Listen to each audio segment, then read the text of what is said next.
जय श्री हरि, जय श्री नारायण। भक्तजनों, आपका हार्दिक स्वागत है हमारे इस पावन मंच पर, जहां हर कथा केवल सुनी नहीं जाती बल्कि आत्मा के भीतर उतरती है, मन को झकझोर देती है और ईश्वर के अस्तित्व को महसूस कराती है।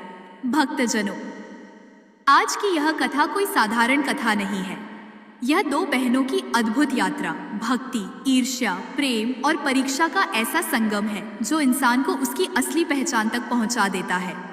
कहते हैं, जहां भक्ति सच्ची हो वहां भगवान कदम कदम पर साथ चलते हैं, और जहां मन में भ्रम हो वहां ईश्वर परीक्षा लेकर प्रकाश देते हैं। यह पूरी कथा उन्हीं दो राहों की कहानी है, जहां एक बहन का विश्वास उसे आसमान तक ले जाता है और दूसरी बहन का डर उसे अंधकार की ओर खींचता है, जब तक कि स्वयं भगवान विष्णु पृथ्वी पर उतरकर उनकी नियति का निर्णय नहीं कर देते।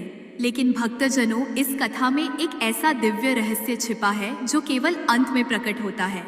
एक ऐसा रहस्य जो आपकी सोच बदल देगा, आपकी भक्ति को नया रंग देगा और आपको समझा देगा कि गुरुवार का पीला वस्त्र इतना शक्तिशाली क्यों है। इसीलिए कहानी को शुरुआत से अंत तक अवश्य सुने, क्योंकि अंतिम क्षण में खुलने वाला यह रहस्य आपके हृदय को स्पर्श करेगा और आपकी आत्मा को झकझोर देगा। तो भक्तजनों, अपने मन को शांत कर लीजिए, अपने हृदय को भक्ति के लिए खोल दीजिए।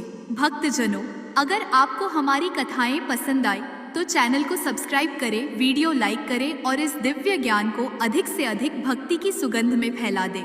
जय श्री हरि, जय श्री नारायण। अब आरंभ होती है दो बहनों की वह दिव्य कथा जिसने भगवान विष्णु को पृथ्वी पर आने पर विवश कर दिया। वटेश्वरी पर्वत की शांत छाया से घिरा एक छोटा सा गांव था, माधवपुर। यह गांव प्रकृति की गोद में सोया हुआ ऐसा स्थल था जहां हवा में घुली मिट्टी की खुशबू, सरसों के खेतों की पीली लहरें और मंदिर की घंटियों की ध्वनि जीवन को किसी अलौकिक संगीत की तरह भर देती थी। इसी गांव के किनारे एक पुरानी मगर पवित्र कुटिया थी।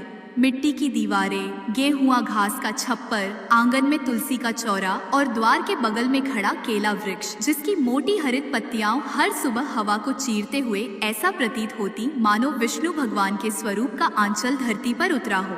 इसी कुटिया में दो बहनें रहती थीं, करुणा और यशोदा। बड़ी बहन करुणा का नाम उसके स्वभाव जैसा ही था। उसकी आंखों में ऐसी गहराई, चेहरे पर ऐसी शांति और स्वर में ऐसी मिठास कि उसे सुनने भर से मन शुद्ध हो जाए। उसके हर काम में भक्ति रची बसी थी, चाहे वह सुबह की तुलसी पूजा हो या गायों को चारा देना या किसी जरूरतमंद को प्रसाद बांटना। उसका मानना था कि जीवन का हर क्षण भगवान के नाम से पवित्र हो सकता है यदि